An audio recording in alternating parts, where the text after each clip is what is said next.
نحمده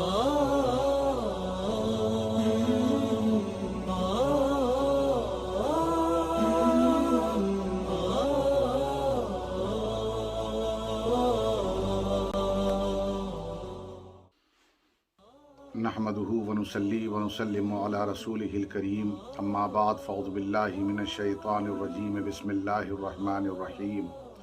شهر رمضان الذي انزل فيه القرآن صدق الله مولانا العظيم ان الله وملائكته يصلون على النبي يا ايها الذين آمنوا صلوا عليه وسلموا تسليما اللهم صل على سيدنا ونبينا مولانا محمد وعلى آل سیدنا و نبینا مولانا محمد وبارک وسلم صلاۃ و سلام علیک یا رسول اللہ صلی اللہ علیہ وسلم۔ اللہ تبارک و تعالیٰ نے قرآن مقدس میں ارشاد فرمایا، رمضان کا مہینہ جس میں قرآن نازل ہوا، ہدی للناس، جو لوگوں کے لیے ہدایت ہے۔ آمد رمضان ہو رہی ہے اور اس کی بہاریں بھی رمضان کے مہینے کے ساتھ ساتھ آنا شروع ہو جاتی ہیں، اور جو رمضان کی بہار ہے اس کا اندازہ آپ اسی سے لگا لیجئے، اور جو اس کا لطف ہے، جو اس کی رونق ہے، جو اس کی لذت ہے، جو اس کا فائدہ ہے، کہ حضور اکرم صلی اللہ علیہ وسلم نے ارشاد فرمایا کہ جو رمضان کے داخل ہونے پر خوش ہوا، یعنی اس بات پر خوش ہوا کہ رمضان کا مہینہ آ رہا ہے، اس بات پر خوش ہوا کہ برکتوں والا مہینہ آ رہا ہے، اس بات پر خوش ہوا کہ رمضان ہمیں ملے گا، ہم روزہ رکھیں گے، روزہ رکھنے کا موقع آ رہا ہے، اور رمضان کے مہینے کی آمد پر جو خوش ہوا، اللہ تبارک و تعالی اسے جہنم کی آگ سے نجات دے دیتا ہے۔ اب ذرا غور کیجئے کہ جب رمضان کے آنے پر، رمضان کی آمد پر، یعنی رمضان کے استقبال پر آدمی خوش ہو جائے تو اللہ تبارک و تعالی اسے جہنم کی آگ سے نجات دے دیتا ہے، بچا لیتا ہے، وہ شخص محفوظ ہو جاتا ہے۔ تو اب ذرا غور کیجئے، جو رمضان کا مہینہ پا کر اس کی قدر کرے، جو روزہ رکھے، جو رات میں قیام کرے، تراویح پڑھے اور قرآن کی تلاوت کرے، زیادہ سے زیادہ ہو سکے قرآن کی تلاوت کرے، تو اندازہ لگائیے کہ اس کی اپنی عظمت اور فضیلت کا کیا عالم ہوگا۔ حضرت عبداللہ ابن عباس رضی اللہ تعالیٰ عنہ فرماتے ہیں کہ میں نے حضور اکرم صلی اللہ علیہ وسلم سے سنا، حضور نے فرمایا کہ اگر میرے امتیوں کو رمضان کے تعلق سے کمپلیٹلی، یعنی مکمل طور پر معلوم ہو جائے کہ رمضان کی برکت ہے کیا، رمضان کا مہینہ ہے کیا، رمضان کا فائدہ کیا ہے، تو پھر یہ امتی اس بات کو طلب کریں گے، اس بات کو پسند کریں گے کہ کاش کہ سارا سال رمضان کا ہی مہینہ ہوتا، کاش کہ سارا سال بس ایک ہی مہینے پر یہ سال گھرا ہوا ہوتا اور اس مہینے کا نام رمضان ہوتا۔ یعنی گویا اس کی اتنی برکتیں ہیں، دنیا اور آخرت کا اس کا اتنا زیادہ فائدہ ہے، اور ظاہر سی بات ہے کہ اس مہینے کے اندر نیکیاں آدمی جمع کرتا ہے، اپنے تصور سے زیادہ، جتنا وہ سوچتا نہیں اس سے زیادہ اس کی نیکیاں رمضان کے مہینے میں جمع ہو جاتی ہیں۔ رمضان کا فائدہ یہی ہے کہ اس کے اندر جو بندگی بندہ کرتا ہے، اللہ تبارک و تعالی اسے بھی قبول فرماتا ہے، اور اس کی اطاعت جو ہوتی ہے اس اطاعت کو قبول کیا جاتا ہے،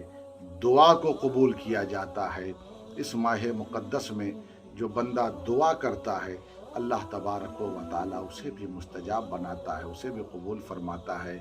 اور اس کے علاوہ اس ماہ مقدس میں ماضی کے گناہوں کو معاف کر دیا جاتا ہے، خطاؤں کو مٹا دیا جاتا ہے، اور انسان کی بخشش ہو جاتی ہے، مغفرت ہو جاتی ہے، گناہ معاف کر دیے جاتے ہیں اس ماہ مقدس کی برکتوں کے صدقے۔ اس کے صدقے اس ماہ مقدس کی عظمتیں اتنی زیادہ بلند والا ہیں، اور جو اس ماہ مقدس کو پا کر اس ماہ مقدس کی عظمتوں کا خیال رکھتے ہوئے اس کی قدر کرے، اور اس ماہ مقدس میں روزہ رکھے، رات میں قیام کرے، قرآن کی تلاوت کرتا رہے، تو ایسے شخص کے لیے یعنی اسے جنت طلب کرنے کی ضرورت نہیں ہے، بلکہ جنت اپنے رب کی بارگاہ میں ملتجی ہوتی ہے، التجا کرتی ہے کہ اے پروردگار اسے تو میرے قریب کرنا، میں اس کی مشتاق ہوں، میں چاہتی ہوں کہ تیرا یہ بندہ جو رمضان کی قدر کر رہا ہے، جو روزہ رکھ رہا ہے، جو رات میں قیام کر رہا ہے، وہ جنت میں داخل ہو، یعنی جنت مشتاق ہوتی ہے، جنت اس بندے کی طلبگار ہوتی ہے۔ اسی لیے کہا گیا نا وَأُزْلِفَتِ الْجَنَّةُ لِلْمُتَّقِينَ، جو پرہیزگار ہوتا ہے جنت اس کی طرف کھنچ کر چلی آتی ہے۔ تو گویا اس ماہ مقدس میں جب بندہ عبادت کرتا ہے اور اس ماہ مقدس کی قدر کرتا ہے، اپنی زبان کی حفاظت کرتے ہوئے، اپنے خیالات کی حفاظت کرتے ہوئے، اپنے عمل کو اچھا بناتا ہے، اپنے آپ کو گناہوں سے بچاتا ہے، اپنے آپ کو گناہوں سے باز رکھتا ہے، اپنی طہارت کا مکمل طور پر خیال رکھتا ہے، اور اس کے علاوہ نیکیاں کرتا ہے، روزہ رکھتا ہے، سحری کرتا ہے، افطار کرتا ہے، رات میں قیام کرتا ہے، موقع ملنے پر قرآن کی تلاوت کرتا ہے، درود کی کثرت کرتا ہے، اور اس کے علاوہ تسبیحات کرتا ہے، ذکر و اذکار کرتا ہے، تو ایسی صورت میں وہ شخص یقیناً متقی ہوتا ہے، تو اسے جنت کی طرف نہیں بلکہ جنت اس کی طرف چلی آتی ہے۔ اسی لیے فرمایا گیا کہ اس ماہ مقدس میں جو بندہ اس ماہ مقدس کو پا کر اس کی قدر کرتا ہے تو جنت اس کی طلبگار ہوتی ہے، اس لیے کہ یہ بڑی عظمتوں والا مہینہ ہے۔ آسمانی کتاب توریت ہو، زبور ہو، انجیل ہو اور قرآن مقدس، یہ سب اسی ماہ مقدس میں یہ آسمانی کتابیں نازل ہوئیں۔ ذرا غور کیجئے، یہاں تک کہ حضور اکرم صلی اللہ علیہ وسلم لوگوں کو اس بات کی طرف توجہ دلایا کرتے تھے، لوگوں یہ ماہ مقدس آ رہا ہے، تیاری کرو، تیاری کرو، اس میں اپنے آپ کو خوب صاف ستھرا رکھو، خوب پاک و پاکیزہ رکھو۔ ذرا غور کیجئے، اور اسی لیے فرمایا کہ یہ مہینہ وہ مہینہ ہے، رمضان کا مہینہ جو مہینہ آ رہا ہے، یہ ایسا عظیم مہینہ ہے کہ اس میں جو روزہ رکھتے ہوئے بھوکا رہتا ہے، کل قیامت کے دن وہی کھائے گا، اور جو اس مہینے میں روزہ کا خیال نہیں رکھتا، روزہ نہیں رکھتا ہے، قیامت کے دن وہ بھوکا رہے گا۔ ذرا غور کیجئے، وہ قیامت کی گرمی، وہ قیامت کی شدت، وہ وہاں کی ہولناکی، وہ وہاں کی وحشت، وہ سب مٹ جائے گی اگر اس ماہ مقدس کی قدر کرتے ہوئے بندہ اگر طاقت رکھتا ہے، بیمار نہیں ہے، کوئی عذر نہیں ہے، تو پھر ایسی صورت میں اسے چاہیے اس ماہ مقدس میں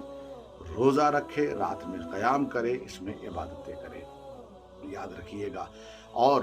بغیر کوئی عذر بھی نہیں، کوئی وجہ بھی نہیں، اگر وہ روزے کو ضائع کر رہا ہے تو میدان محشر میں بڑی آزمائشوں سے اسے گزرنا پڑے گا، بہت بڑی پکڑ اس کی ہو سکتی ہے۔ اور یاد رکھیے گا کہ جیسا کہ فرمایا گیا کہ جس ماہ مقدس میں روزہ نہیں رکھتا، گویا جو رمضان کو کھا جاتا ہے، یوں سمجھ لیجئے جو اس ماہ مقدس میں روزہ نہ رکھے وہ رمضان کے مہینے کی عظمتوں کا خیال نہیں رکھ رہا ہے، تو گویا وہ رمضان کی عظمتوں کا نہ خیال رکھتے ہوئے اس میں روزہ جب نہیں رکھتا ہے، اور رمضان میں دن میں کوئی مجبوری بھی نہیں، کوئی بیماری بھی نہیں، کوئی عذر بھی نہیں، اور کھا رہا ہے، تو کل میدان محشر میں اسے بھوکا رکھا جائے گا۔ وہاں کی شدت بہت زیادہ ہے، وہاں کی ہولناکی اور وحشت بہت زیادہ ہے، اس سے اگر بچنا ہے اس ماہ مقدس میں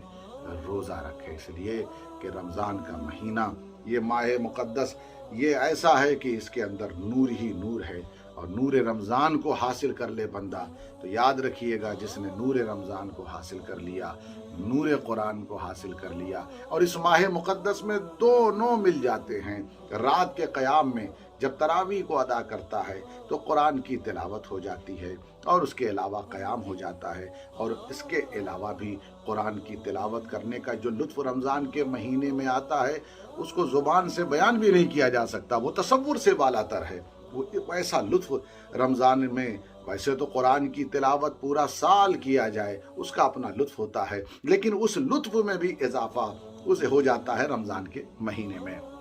تو اگر انسان رمضان کے مہینے میں روزہ بھی رکھے، اور رمضان کا خیال رکھتے ہوئے رات میں قیام بھی کرے اور تراویح بھی ادا کرے، قرآن کی تلاوت بھی کرے، تو ایسا شخص گویا دو نور کو حاصل کر لیتا ہے، نور رمضان، نور قرآن۔ نور رمضان، نور قرآن اگر بندے کے پاس آ گیا تو یاد رکھے اسے آگے دو اندھیروں سے گزرنا ہے، ایک قبر کا اندھیرا ہے اور ایک قیامت کے دن کی وحشت و اندھیرا ہے۔ ان دونوں ظلمت اور تاریکی اور اندھیرے سے نکلنے کے لیے اس دو نور کی ضرورت ہے۔ تو قبر کے اندھیرے اور محشر کے دن، قیامت کے دن، جو تاریکی، جو ظلمت، جو وحشت اور ہولناکی ہوگی، اس سے بندہ نکل جاتا ہے اس ماہ مقدس کی قدر کرنے کے سبب۔ اسی لیے یہ مہینہ آ رہا ہے، مسلمانوں اپنا ذہن آمادہ کر لو، تیاری کر لو۔ ہم سب کو آمادہ ہو جانا چاہیے، تیاری کر لینا چاہیے کہ اللہ تعالی ہمیں جتنا بھی موقع دے گا ہم اتنی عبادت کریں گے، ہم اتنی تسبیح کریں گے، ذکر و اذکار کریں گے۔ چونکہ اب ظاہر سی بات ہے کہ یہ دور کووڈ کا جس دور سے، اس پینڈیمک کے دور سے ہم لوگ گزر رہے ہیں، اور چونکہ اس میں بہت ساری حکومتی گائیڈ لائن بھی ہوتی ہے، ہمیں اسے بھی فالو کرنا ہوگا۔ اور اس کو فالو کرتے ہوئے، کیونکہ لوگوں کی جان کا تحفظ یہ بھی ہماری ذمہ داری ہے، اس لیے کہ لوگوں کے جان کے تحفظ کی ہم کوشش کریں گے اور اس ماہ مقدس میں، رمضان میں کوشش کریں گے تو ثواب اور بڑھ جائے گا۔ تو حکومت کی جو گائیڈ لائن ہے اس کو بھی فالو کرتے ہوئے ہم انشاءاللہ اس ماہ مقدس میں مسجدوں کو بھی جتنا اجازت ہوگی، پرمیشن ہوگی، اتنا آباد رکھیں گے، اور ساتھ ہی ساتھ اپنے گھروں پر جتنا موقع ملے گا قرآن کی تلاوت بھی کریں گے، روزے بھی رکھیں گے۔ اللہ ہم سب کی توفیقات میں اضافہ فرمائے اور اس وبا سے نجات عطا فرمائے۔ وآخر دعوانا ان الحمدللہ۔